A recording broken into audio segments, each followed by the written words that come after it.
Hello, my friend. I'm so happy to have you here for this episode of the Enneagram and Marriage podcast. You know, I'm Krista Harden. I love helping couples find their light together, finding, even if you're an individual who's not coupled, finding your beautiful, unique light that you cast that nobody else casts in the world, but also your similarities to others of your type. We're more than just our general relationship tips. We all have such nuances.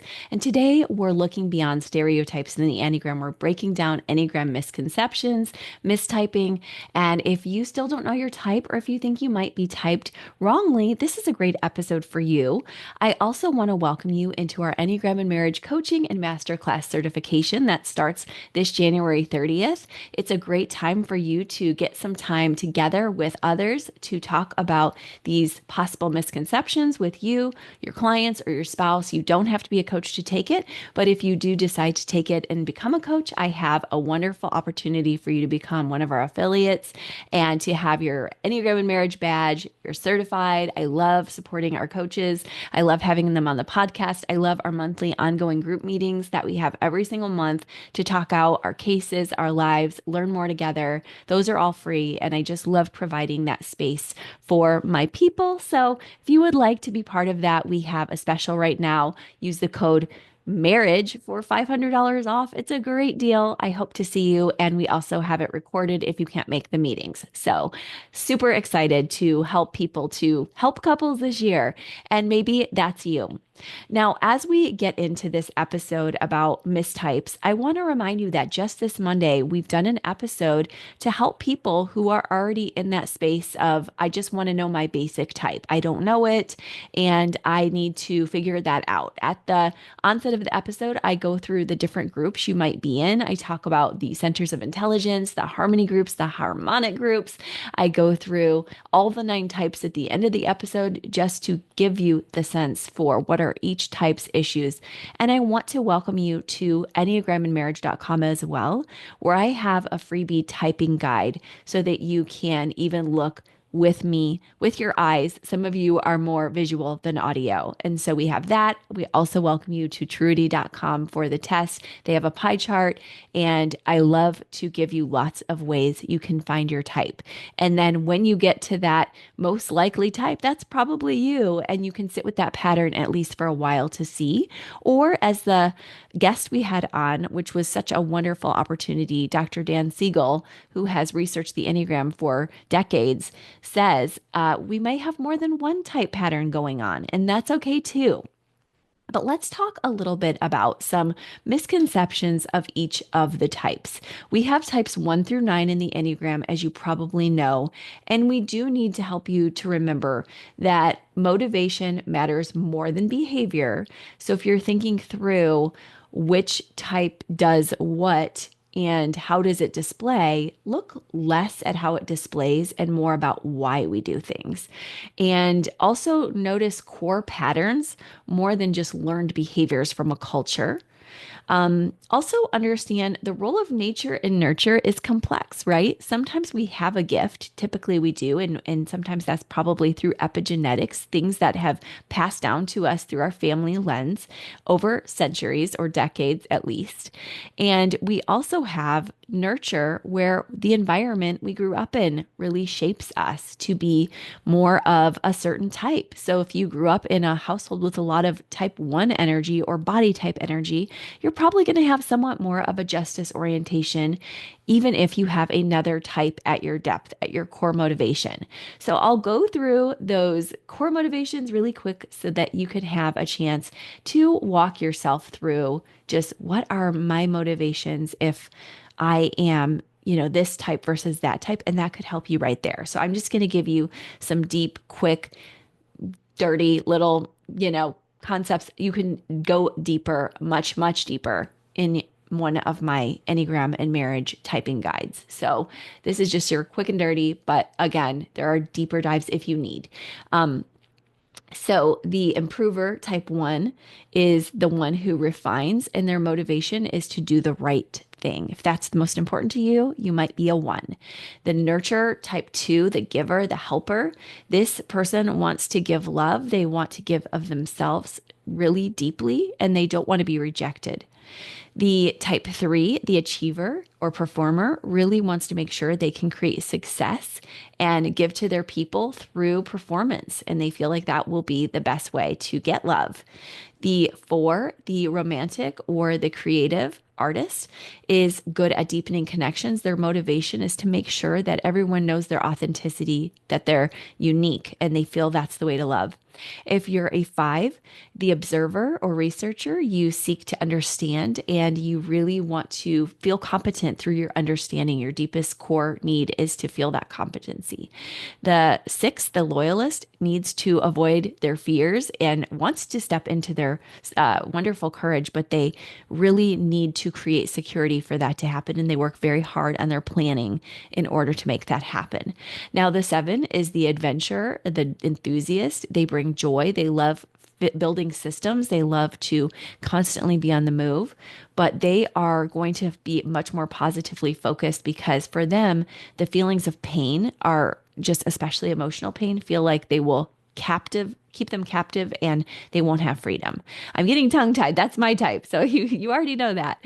All right. The protector type eight is a great defender. They lead with power, and that's because they do not want vulnerability. Their deep motivation is to, of course, protect themselves and others, but also to avoid that deep, unhealthy vulnerability that makes them feel very weak and powerless. And lastly, the peacemaker, the nines, they are great at harmonizing, thoughtfulness, looking at all the perspectives of everybody, but their motivation is, of course, in also bringing that peace to make sure their own voice is heard. And sometimes they struggle with not being heard. So I'm going to give you a few ways that we can mistype. And I'm going to remind you that sometimes types six and nine can be more mistyped than others. I've noticed that. And I really wanted to let you know that first. And we're going to also really look together at a few other things in a moment, but I'm going to give us a short break to do a marriage minute because I love to just take some time to really allow them, like all of us, to take just a moment to breathe because we just went through a lot there. And that's something I'm learning on this season is like, how can we just take a moment to breathe? So today's marriage minute is really something I noticed with my partner this week. I noticed that Wes has a tendency sometimes as a type one to do something that can seem like a very frustrating trait. But I was able to notice something beautiful when I saw the same trait in my daughter Melody this week. And sometimes I feel like that can be a gift to us when we notice a trait that has irritated us about our spouse, and then we notice it in our child or a best friend who we don't have all the layers with, how it can seem just more healthy. And I noticed how when we were talking about reading my husband's novel that he's been working on, and my husband was excited to share it, and so he was in the mood for it. And I noticed my type 9 daughter, who is also a body type like him, she was not as excited. You could just see it on her face. You know, it was like I was like, we're all going to read Dad's chapter 3, and he's written most of the book, but he's refining the chapters now. And you know, Jack and his friend were busy, and I just knew that, this would be a nice moment for us. And we had done a lot for the girls that day. And I just said, this will be easy. This will take 15 minutes. Let's do this.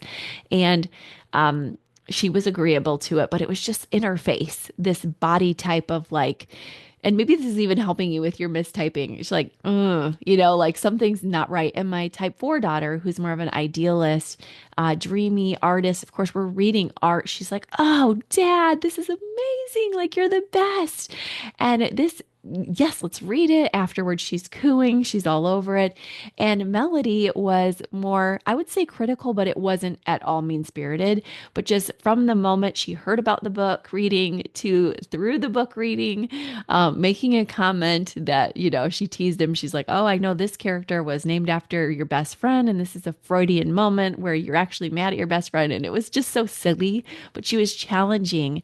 And the eights, nines, and ones among us are justice fighters and they have this part of them that is just so like gut instinct. Like she couldn't hide how she felt. And it just made me see my husband in a different way because I saw her with that. And I was like, when he does that to me, when he's so obvious with his dislike, yes, I want body types to take a pause, but I also just really appreciated that moment for me to see something that was never meant to hurt, but just a way of when gut instinct types feel something that they want to express, it's hard to at least not show it even in their bodies. So even as a nine, you might be like, oh, nines do that too. Yes, nines do that too. So that just brings a big smile to my face thinking back on that moment where I got to see, this is not as frustrating of a trait when I frame it as they can't always help how fast they react aggressively to something, but they can be nice about it. So she was probably like annoyed. And then she's like, okay, I'm going to be kind, but it's going to come out through some sarcasm, through some gentle teasing. And he loved it. Being a fellow body type, he was like, I'm all about this. This is great. I love the fact that you're giving me, some criticism. I want this. I want to know what's good. I also want to know how you feel about being here right now in this moment. And he's the same way when she has a dance recital and he has to see everybody else's recital too. And she's like already told me there's one ahead where she's like, there's going to be two intermissions.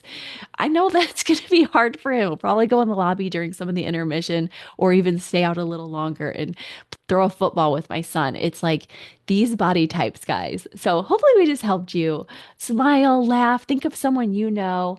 And now we can move into a few more of the type misconceptions about each of the nine types. So if you're a one, just keep in mind ones are not always perfectionists and take a deep breath if you need to as well. But just allow yourself, if you're looking to see if you're a one, to know sometimes it has to do with something we call subtypes and instincts, where you might be like, oh, I thought I was a one, but really I found out I was a subtype or instinct of a different type that looked one-ish. And so I know that might be complex for those of you who are newer to the Enneagram, but I welcome you to our episodes on subtypes and our freebies at enneagramandmarriage.com. Go to the freebies page. You can read about our subtypes there and even get one more layer.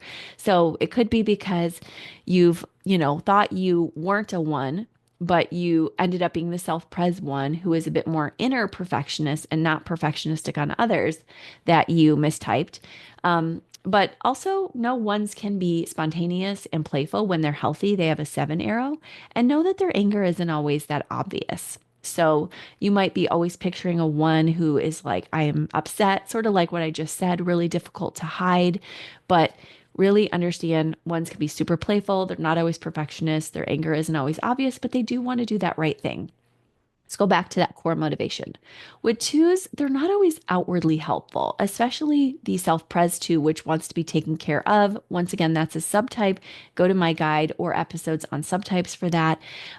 Also, I talk more about instincts in my book, The Enneagram in Marriage.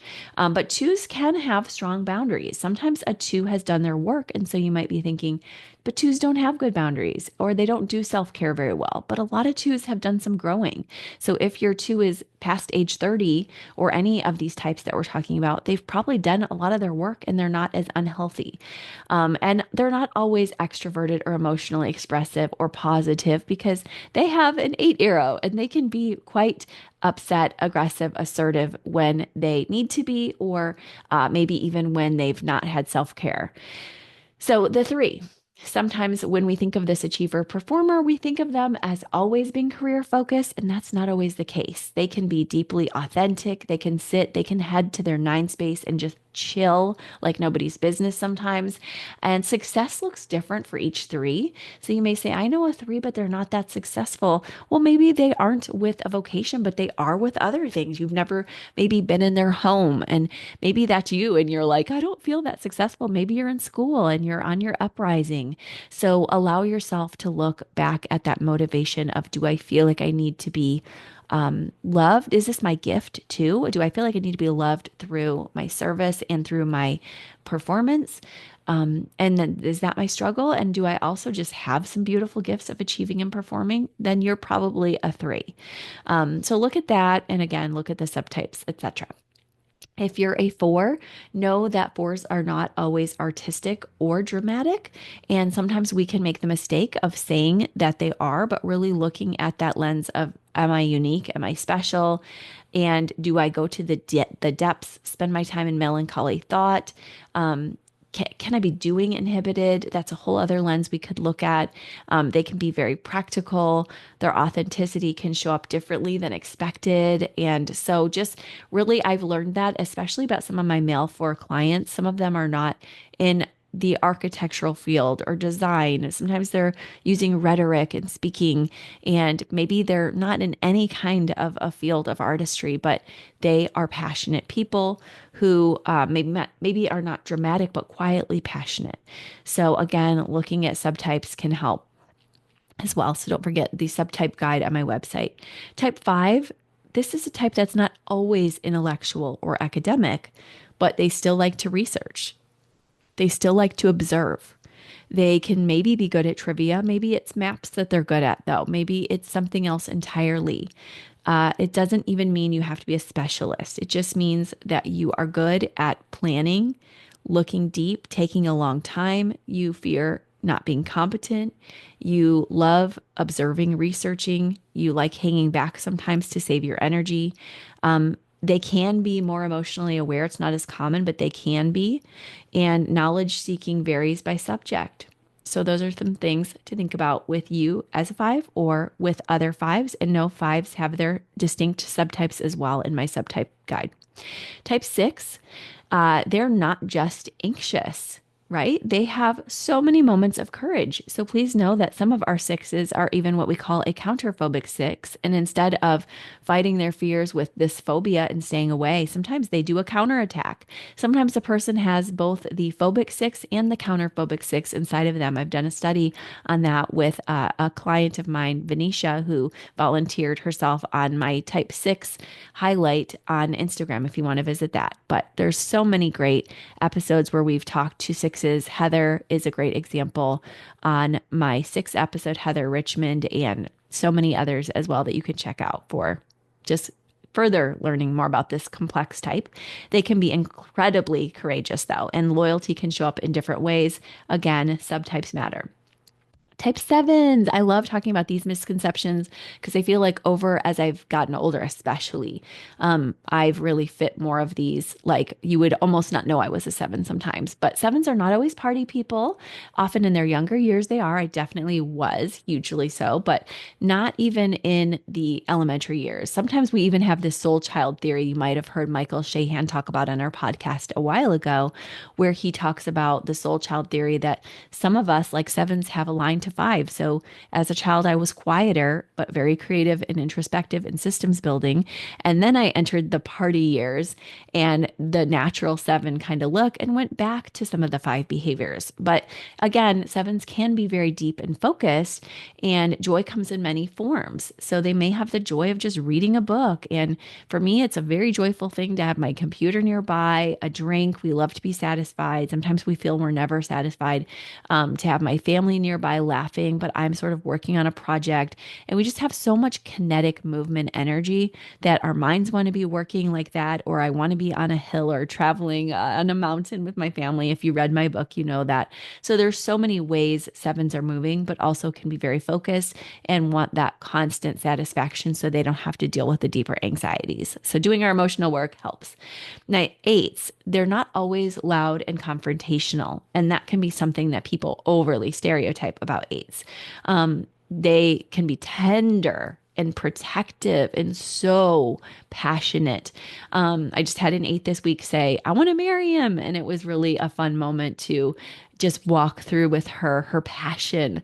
I've seen eights on the floor crying about hard things in their life.